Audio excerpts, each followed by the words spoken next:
Wake up at Holiday Inn Express to a can't-miss breakfast that's free with every stay. Count on all the hot, fresh coffee you need and an incredible breakfast buffet that has something for everyone, like eggs, cinnamon rolls, and even hot, fresh pancakes with all the toppings you crave. Next time, do yourself a favor and stay at a Holiday Inn Express with a can't-miss breakfast that's free with every stay. So, when you wake up at Holiday Inn Express, you'll wake up happy. A part of IHG Hotels and Resorts. Glittering ornaments, fragrant wreaths, and wide-eyed wonder await you and your family this Christmas at Biltmore. Enjoy a guided tour of America's largest home, filled with shimmering Christmas trees and adorned in all its Yuletide glory. Then make the most of your visit and imagine yourself as a holiday guest of the Vanderbilts at one of our overnight properties. Explore overnight stays and ticket packages at Biltmore.com. The program Gunsmoke, regularly heard at this time, will not be heard tonight, so that we may bring you this special memorial salute. His gift was laughter. He lifted the spirits of Americans for nearly 4 decades. He was truly a household name among entertainers for generations back. He was America's beloved penny-pinching comedian who also played a serious violin. He was a star in vaudeville, radio, motion pictures, and television. He was Jack Benny, and he died at the age of 80 this morning in Los Angeles.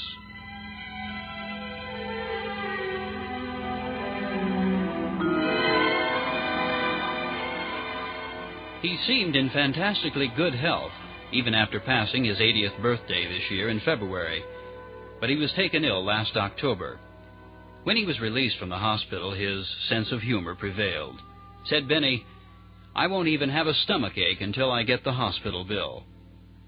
When not performing, Benny led a quiet life with a few close friends, among them comedian George Burns. His marriage was one of the most lasting in Hollywood. In recent years, Benny had cut his television appearances to 2 or 3 guest shots and 1 or 2 specials. Last year, one of the shows was titled Jack Benny's First Farewell Special.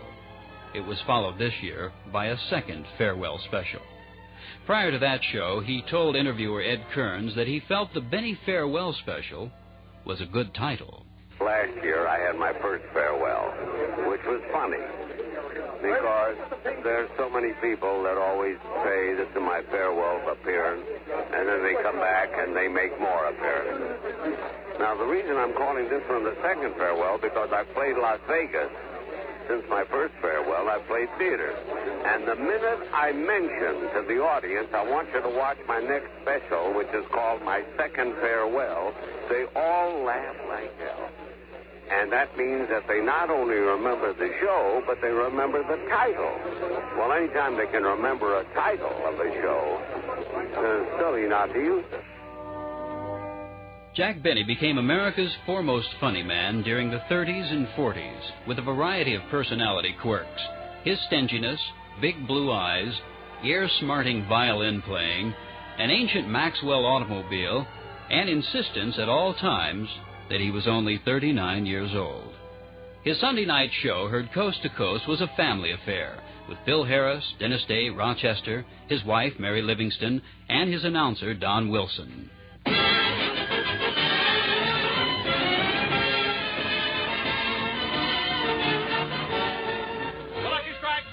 Starring Jack Benny with Mary Livingston, Phil Harris, Rochester, Dennis Day, yours truly, Don Wilson.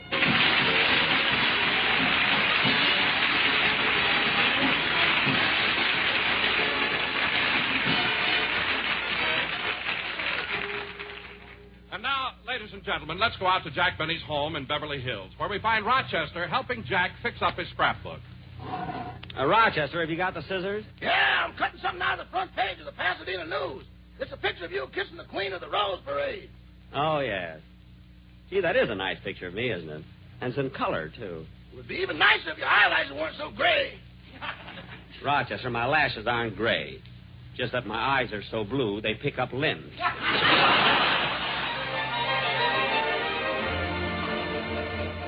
Actually, Jack Benny was born Benny Kubelski, February 14th, 1894, in Chicago, and he grew up in nearby Waukegan, Illinois.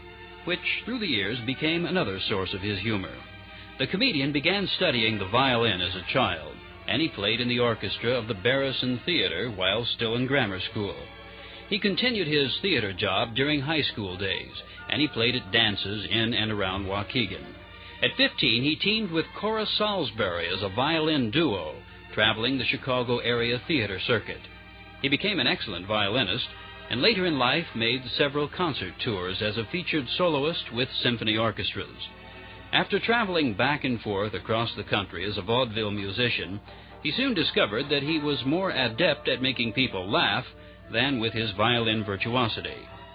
With World War I, Jack Benny joined the Navy and became an entertainer in uniform. As his shows progressed, his comedy antics became a dominant factor, the violin serving only as a prop.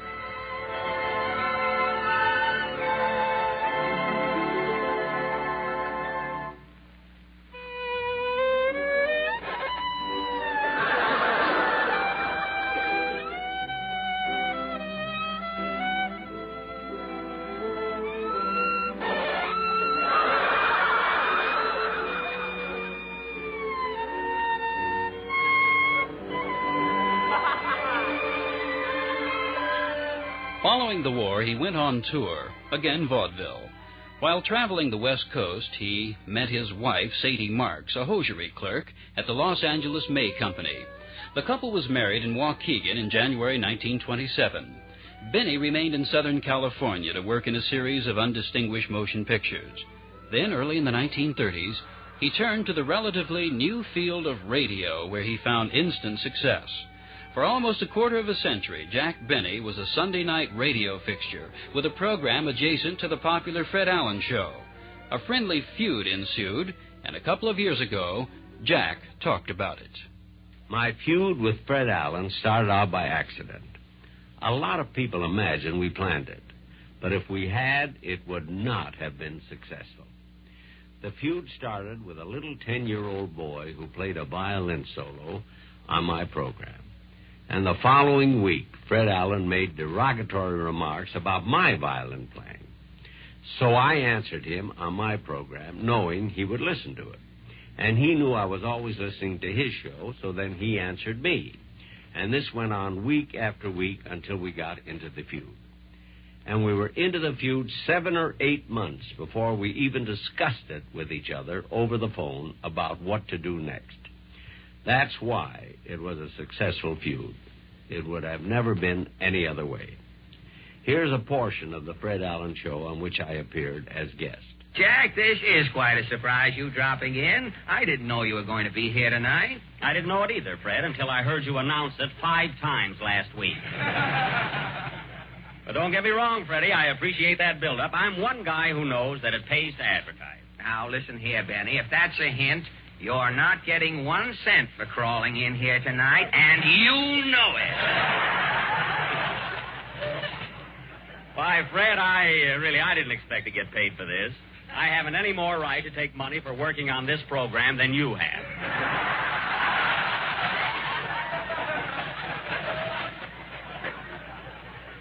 Hold on there, Benny. That's an insult. Well, if I was Professor Quiz, I'd say correct. Absolutely correct. And if I was Major Bowes, you'd have left with a unit 10 minutes ago. Hey, that's nice work if you can get it. You know, Freddie, I wouldn't mind being back in vaudeville again, though, would you? Ah, those were the good old days. Yes, sir. Say, Fred, no kidding, will you ever forget the time you and I were together at the Orpheum Theater in Sioux City, Iowa? Yep. Only I was on the stage. I don't care, Freddie. I made more money selling peanuts in one day than you did all week. Well, Jack, I didn't make much money in those days, but I was a pretty good juggler. Remember how I used to toss those Indian clubs in the air and do a funny monologue at the same time? I sure do. And, Fred, you remember when you dropped those clubs? How you'd let them lay there right alongside of your jokes? Yeah. Well, Fred, anyway, a lot of water has gone over the Darn since then, huh? Over the Don? Yes, Fred. You know how careful we have to be. Well, the feud was only skin deep, as he and Fred Allen were good friends. Jack Benny's portrait as a grudging loser endeared him to millions. He was the perfect foil for con men and visiting comedians. He surrounded himself with a top cast, including his wife, who by that time had changed her name to Mary Livingston. Here's Jack with Mary and the all-star cast on a special program for the Armed Forces, staged in New York on December 27th, 1942. 32 years ago tonight.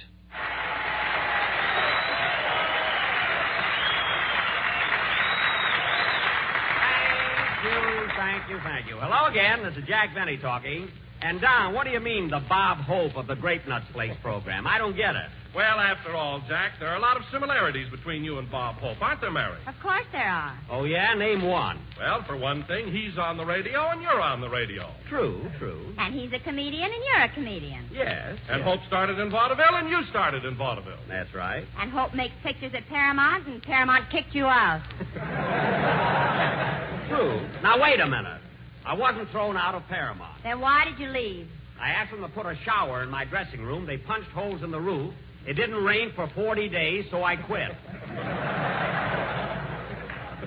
Anyway, I made some swell pictures at Paramount, especially my last one, For Whom the Bell Tolls. Oh, now, hold on, Jack. Gary Cooper plays the lead in For Whom the Bell Tolls. Well, he might play the lead, but that bell doesn't ring by itself, brother. Benny interspersed his radio work with occasional movies. George Washington Slept Here, Buck Benny Rides Again, Man About Town, Charlie's Aunt, and To Be or Not to Be. But Jack's favorite medium was radio, and he championed broadcasting as a legitimate platform for entertainment. As his program increased in popularity, certain of his gags became classics. Benny had his favorites. Over the years, people have asked me what I thought the funniest gag was, broadcast on my program.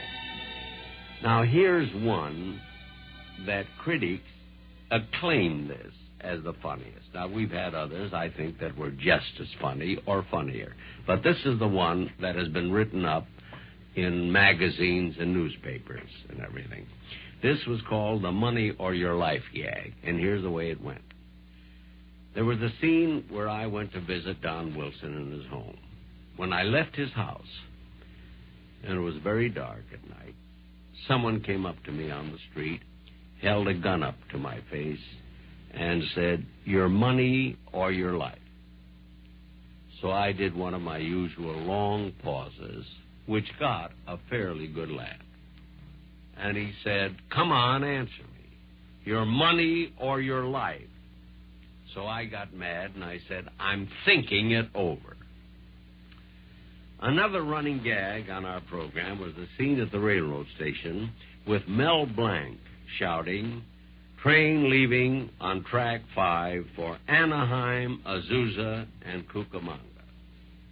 Now, people have asked me many times why this continued to be a running gag.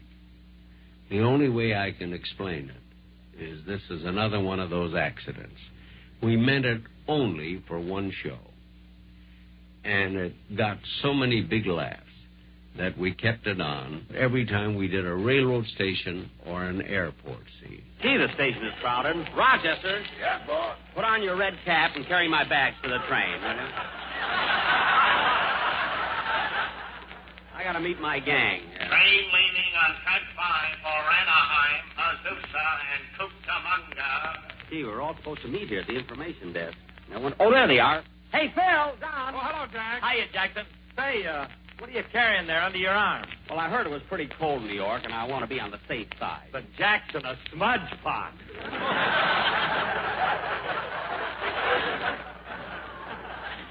Well, I'm not taking any chances. Train leaving on track 5 for Anaheim, Azusa, and Cucamonga. Does anybody want to go to Anaheim, Azusa, or Cucamonga? During World War II, he took his company across the country several times, entertaining at armed forces camps and hospitals. Jack Benny also visited American troops in Africa, New Guinea, Australia, and island installations in the Pacific. One of the running gags on The Benny Show was his character as a penny-pinching tightwad. His sound effects man, Gene Twombly, worked overtime when the script called for Jack to go into his basement vault.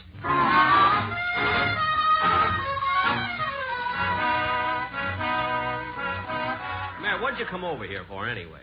Well, you asked me to come over. What? Well, don't you remember? You said you were going to buy a new television set today, and you wanted me to go with you.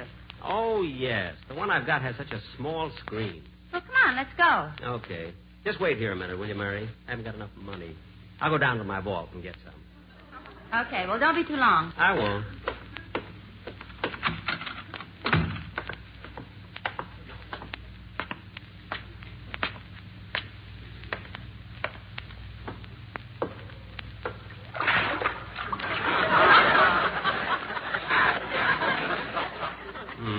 Here come my alligators.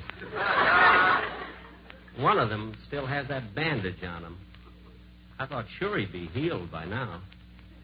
I only took off enough to make a belt.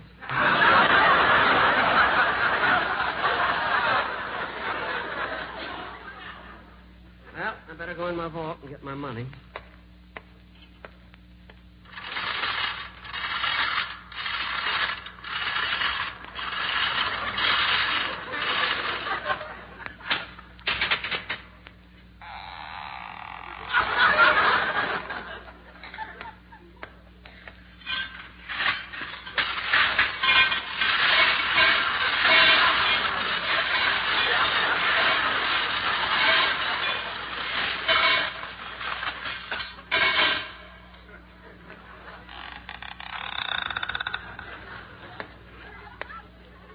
Oh, who goes there, friend or foe? Friend. What's the password? No loose ends. Oh, it's you, Mr. Benny. Yes, I just came down to get some money. Now, excuse me, I want to open the safe. Let's see, the combination is right to 45, left to 60, back to 15, then left to 110. There.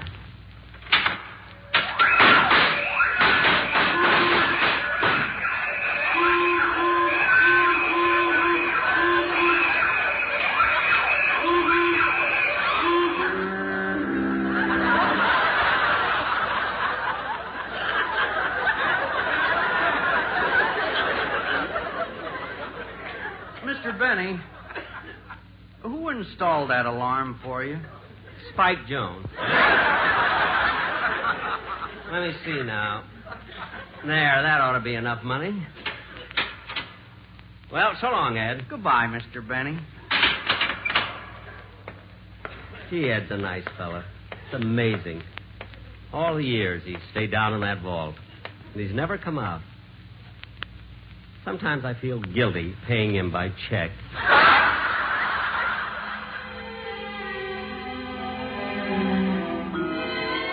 In real life, Jack Benny was generous and shy, once remarking that although writers like to make him out to be a very complex person, he was actually simple and grateful. In his words, "I've only been married once and never have been to a psychiatrist." Throughout his career, Jack Benny used the composition Love in Bloom as his theme. He talked about it with his friend Johnny Carson in 1968 on a Tonight television show. I do not like that number. No. And I have a very good reason for disliking it as a theme song.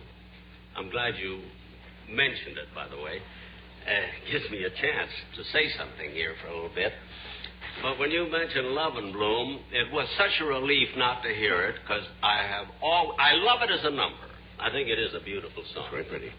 But the reason I do not like it as my theme song, because it has absolutely no significance. It has nothing to do with a comedian.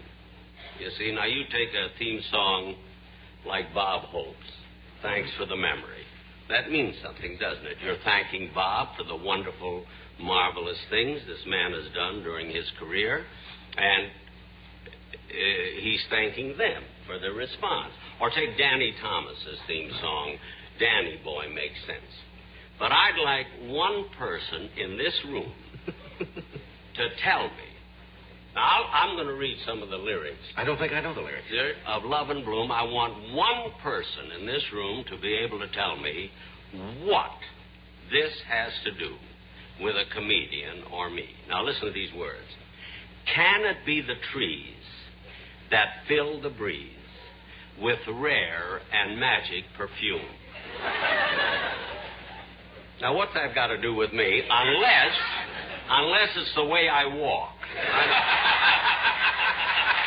I don't know of anything. That could be it. Huh? That could be it. That could be it. Can it be the trees? That's for a dog act or something. It isn't for me. How did it come about? That became your theme.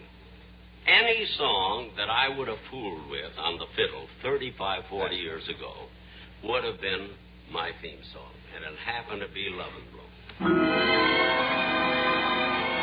Although the comedy violin became Jack Benny's trademark, music, serious music, played an important role in his life. I think it's the most important thing to me, and it's the thing I enjoy doing most are the concerts that I do all over with the symphony orchestra, for which I don't get paid. Do you still practice? I should practice. I even brought my violin here to practice. I should practice more, because even though they don't expect anything, it should be a little bit good. It should be a little bit better than I'm practicing. But they go over just as big no matter how I play. But you play well? No.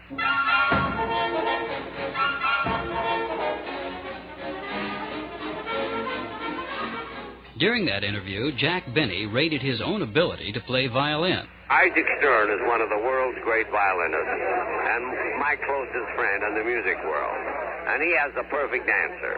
When people say, how well does Jack Benny play the violin, his answer is well enough for his purpose. And that's the whole thing. That's why my concerts are always a big success. See, my first one I gave was right here at Carnegie Hall. I had more guts then than I got now. All my concerts are thrills. Because you have that feeling that you are associated with good music, even though you might not be a good violinist.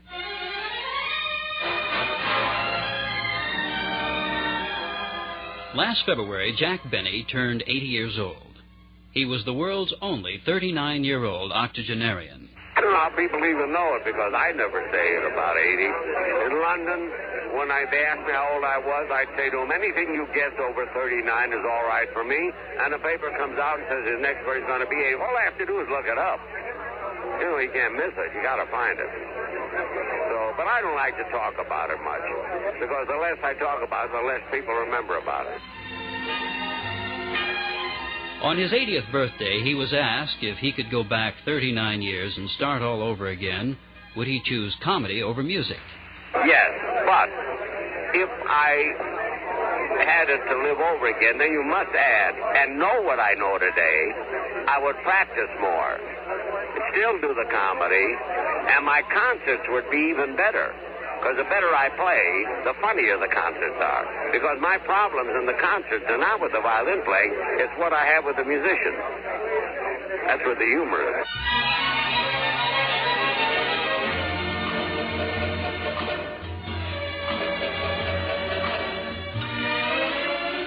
Jack Benny. To those who grew up with radio, and to those who met him first on television, he was a giant.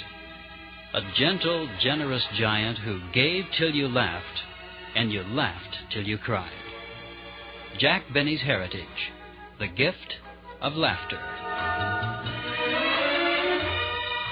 This is Jack Benny.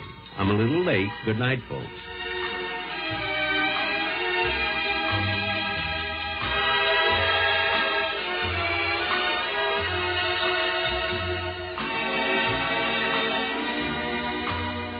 The Gift of Laughter was written and produced by your announcer, Herb Glover, with technical assistance by PFC Craig Miller. This program was produced in Frankfurt by AFN Europe.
Wake up at Holiday Inn Express to a can't-miss breakfast that's free with every stay. Count on all the hot, fresh coffee you need and an incredible breakfast buffet that has something for everyone, like eggs, cinnamon rolls, and even hot, fresh pancakes with all the toppings you crave. Next time, do yourself a favor and stay at a Holiday Inn Express with a can't-miss breakfast that's free with every stay. So, when you wake up at Holiday Inn Express, you'll wake up happy. A part of IHG Hotels and Resorts.